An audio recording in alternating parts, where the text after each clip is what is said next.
आज नीताताई यांच्या छोट्या मुलाचा आर्यनचा विवाह होता। नीताताई खूप खुश होत्या, परंतु आर्यन खुश नव्हता। त्याला त्याच्या मोठ्या भावाची खूप आठवण येत होती। सगळे पाहुणे हे विचारत होते की मोठा मुलगा आणि मोठी सून लग्नाला का आली नाहीत। सगळ्यांचे प्रश्न ऐकून नीताताईला खूप त्रास होत होता।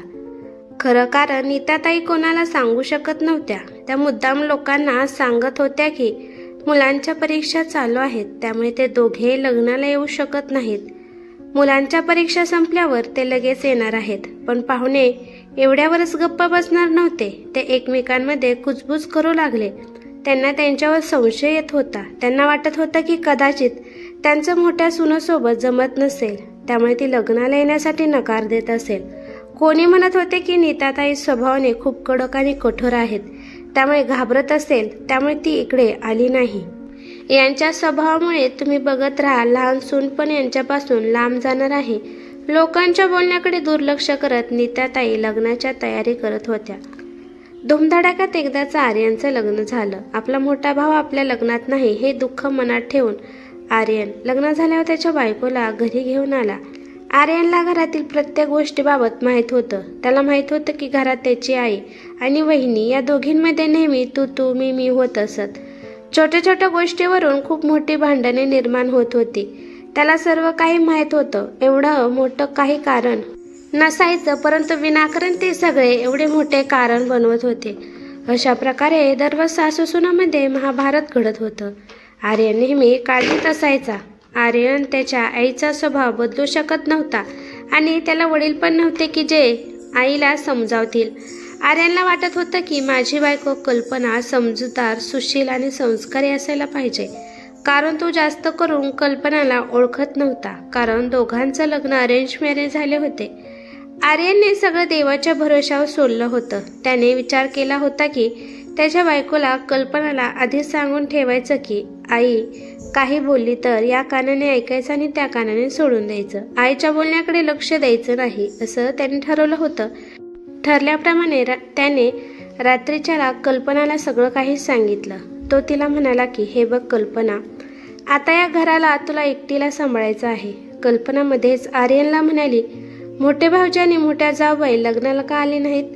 आर्यनने काही न लपवता कल्पनाला सगळं काही सांगितले। आर्यन म्हणाला की कल्पना, आई आणि बहिणीमध्ये कसलं जमत नाही। त्या दोघींमध्ये छोट्या छोट्या गोष्टीवरून खूप मोठे मोठे भांडणे होत असतात। एके दिवशी तर आईने हद्दच पार केली। वहिनीची एवढी चूक होती की वहिनी आंघोळ न करता किचनमध्ये आली होती आणि त्यामुळे त्या दोघींमध्ये खूप काही वाद झाले आणि त्या वादामध्ये आई असं काही म्हणाली की ते आईने म्हणायला पाहिजे नव्हतं। कल्पना म्हणाली की सासूबाई मोठ्या जावयाला अशा काय म्हणाल्या? आई रागात वहिनीला म्हणाली की माझ्या घरातून निघून जा आणि मी मरेपर्यंत तुझं तोंड मला दाखवू नकोस। मोठा दादा पण घरीच होता, त्याने पण सगळं काही ऐकलं होतं। त्याला खूप राग आला होता। तो बाहेर आला आणि आईला म्हणाला की आई तू हे काय बोलत आहेस? हे बघ आई, तू रागात आहे, आधी शांत हो। आई दादाला पण म्हणाली की तू पण बायकोचा बैल बनला आहे, तू पण तुझ्या बायकोसोबत या घरातून निघून जा। आईचे कडवट बोलणं ऐकून वहिनी आणि दादा दोघे पण रडत होते आणि आई रागात त्यांना भरपूर काही बोलत होती। बस त्यानंतर त्या दोघांनी वेगळे राहण्याचा निर्णय घेतला। रोज रोज भांडणांमुळे ते दोघे पण खूप कंटाळले होते। एका शहरात राहून वेगवेगळे राहण्याऐवजी मोठ्या दादाने त्याचं ट्रान्सफरच दुसऱ्या शहरात करून घेतलं, कारण दादाला वहिनीचा त्रास दिसत होता। तो रोज तो त्रास पाहू शकत नव्हता। थोडी चूक वहिनीची पण होती। जी गोष्ट आईला पसंत नाही ती गोष्ट वहिनीने करायला नव्हती पाहिजे। वहिनी नेहमी आईच्या बोलण्याच्या विरुद्ध काम करत होत्या। वहिनीमध्ये चलाकी आणि सहनशीलता कमी होती। कल्पना मध्ये म्हणाली, हो आर्यन, तुम्ही बरोबर बोलत आहात। टाळी कधी एका हाताने वाजत नसते। कल्पना दादाला आणि वहिनीला आईचे ते शब्द टाचणीप्रमाणे टोचले, त्यामुळे त्यांनी घर सोडलं। माहीत नाही त्या बोलल्यामुळे आईला आजपर्यंत पश्चाताप होत आहे का नाही। कल्पना कडवे बोल एका बाणाप्रमाणे आपल्या हृदयातला वेदना देत असतात। एकदा तोंडातून गेलेले शब्द नंतर कितीही काही प्रयत्न केला तरी व्यवस्थित होत नाही आणि असंच वहिनी आणि दादासोबत घडले आहे।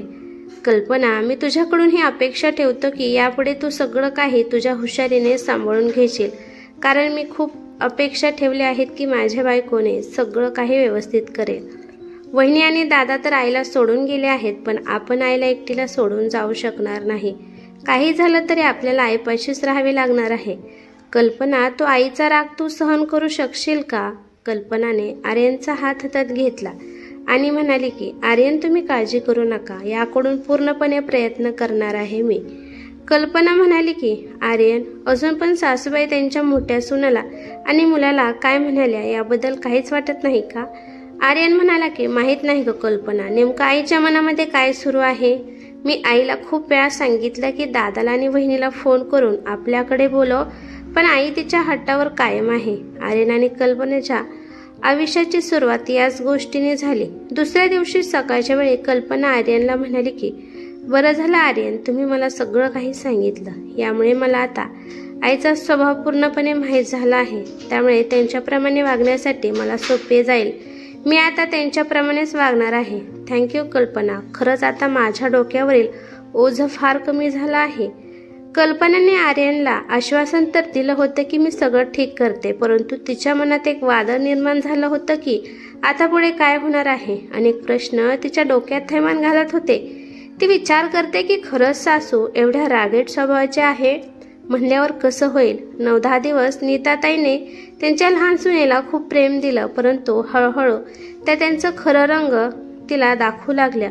हळूहळू आता त्या तिला टोमणे देऊ लागल्या, शिवाय तिच्या कामात कमीपणा तिला दाखवू लागल्या. तिने बनवलेल्या जेवणाला नावे ठेवणे, हळूहळू आता सगळं सुरू झालं होतं. आर्यनने सांगितल्याप्रमाणे कल्पनाने सासूबाईच्या बोलण्याकडे जरा पण लक्ष दिलं नाही. असेच दिवस चालू होते. सासूबाईचं कडवट बोलणं कल्पना हसून घालवत होती, पण कधी कधी तिला खूप वाईट वाटायचं. त्यामुळे ती एकटीच बसून रडत असायची आणि सगळ्यांसमोर ती तिचा हसरा चेहरा घेऊन येत असायची. एवढी चांगली सून मिळून पण नीताताईच्या स्वभावामध्ये काहीच फरक पडला नाही. मोठ्या सुनाला आणि मुलाला गमावलं आहे, तरी पण त्यांच्यात काहीच सुधारणा झाली नाही. नीताताईचा स्वभाव वारंवार अजूनच कठोर बनत चालला होता. त्यामुळे आता कल्पनामधील सहनशक्ती पण संपत आली होती.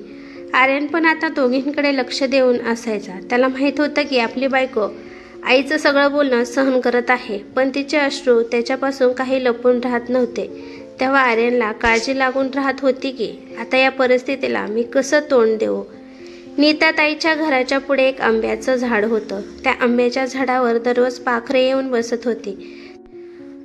त्या पाखरांसाठी दररोज नीताताई दाणे टाकत होत्या. आज पण त्या रोजच्याप्रमाणे दाणे टाकायला झाडापाशी गेल्या, पण रात्री आलेल्या वादळामुळे झाडाची सगळी पाने आणि फांद्या पडल्या होत्या आणि पाखरांची घरटे पण खाली पडून गेली होती.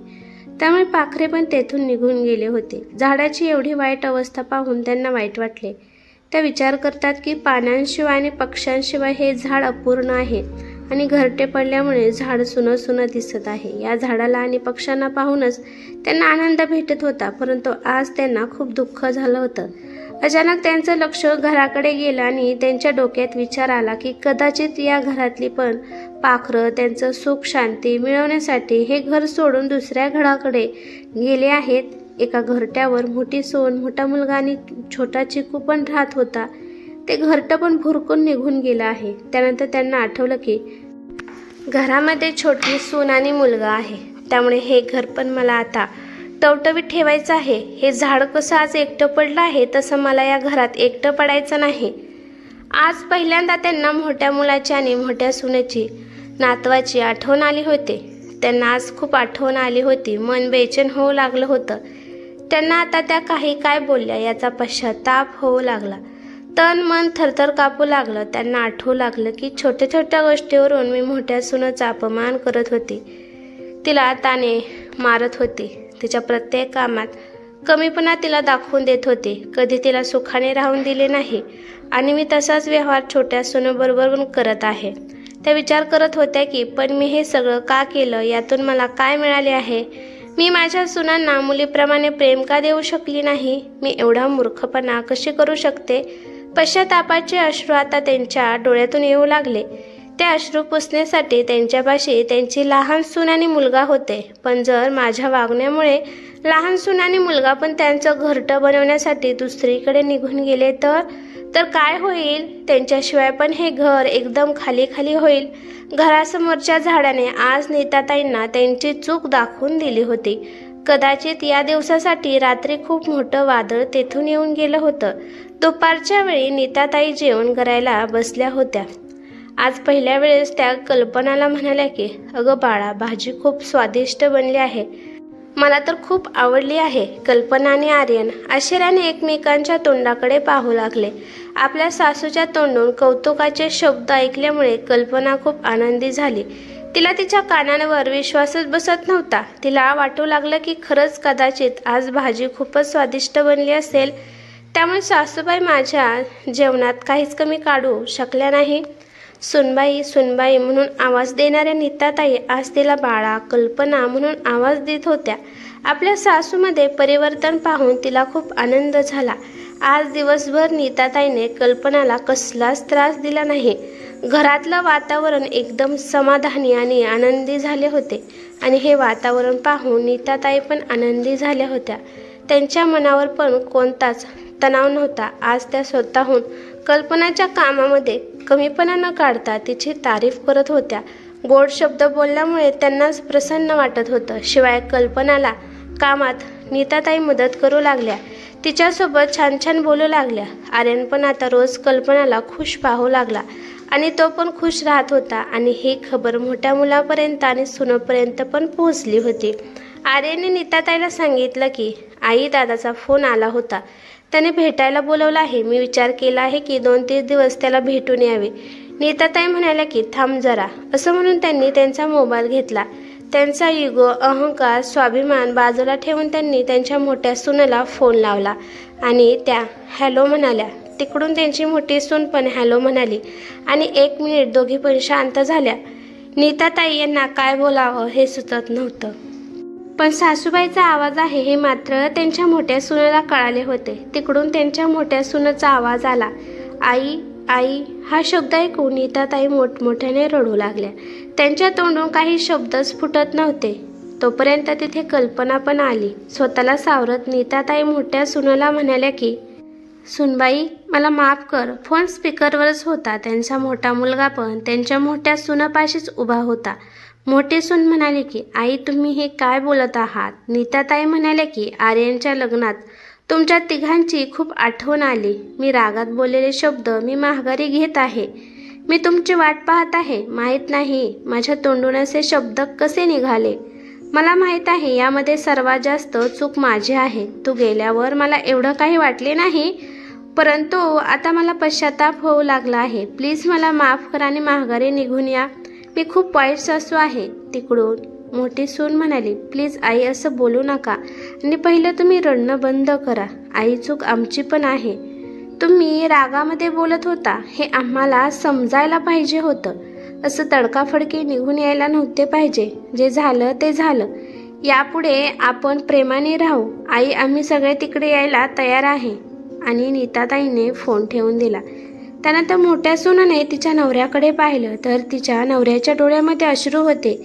ती त्याला म्हणाली, प्लीज रडू नका. मोठा मुलगा म्हणाला की तुला माहीत आहे या क्षणाची मी किती दिवसांपासून वाट पाहत आहे.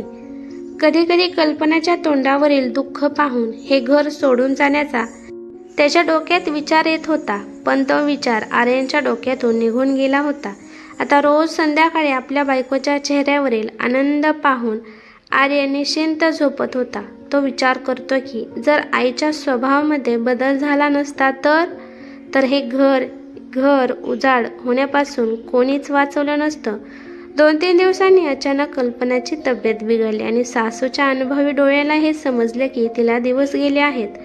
सासूबाई तिची खूप काळजी घेऊ लागल्या. मोठ्या सुनाचा मुलगा शाळेत असल्यामुळे आता ते सध्या इकडे येऊन राहू शकत नव्हते, पण ते अधूनमधून सासूबाईला आणि आर्यनला, कल्पनाला भेटायला येत होते. सगळे आनंदाने आपले क्षण घालवत होते आणि अशा प्रकारे सासूबाईंनी दाखवलेल्या समजूतदारपणाने हे कोळमडलेलं घर स्थिर झालं होतं.